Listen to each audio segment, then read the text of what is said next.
Thiba Khangdana Leiriba Luwangthem Mukesh ki Langla Langjil mari leinaba authority na numit nini phaobagi manungda puthokpa ngamdrabadi Akanba Khongjang Changshillagani haina NG College Students Union ki General Secretary Thiyam David na phongdorakli.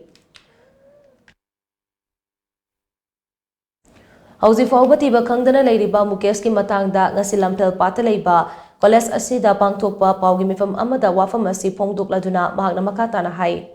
Thasigi tara tarukdagi Thiba Khangdana Leirikliba Kaisampat Leimazam Leikaidagi Luwangthem Mukesh hauzik NG College ta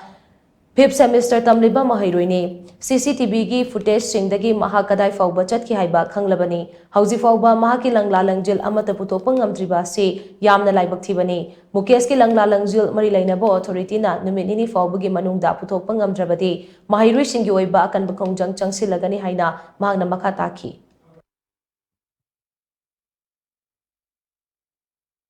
Masi NG College ki student union gi makaidagi PSK si now sing kaujaribagi maramdi numit kharani mamangda mangkriba Kaisampat Leimazam Leikaidagi Luwangthem Mukesh NG College ta huji 5th semester tamliba mahairu asibu mari leinaba authority singna numit nini gi manungda mari makhong puthokpina haijari amadi masida puthokpidaba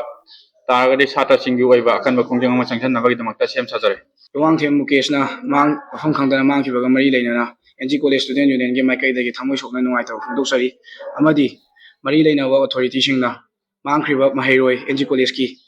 Luwangthem Mukesh 5th semester kaiba mahairoi asibu athuba matamda puthokpinaba mari leinaba authority singi pukning chingsinjari amadi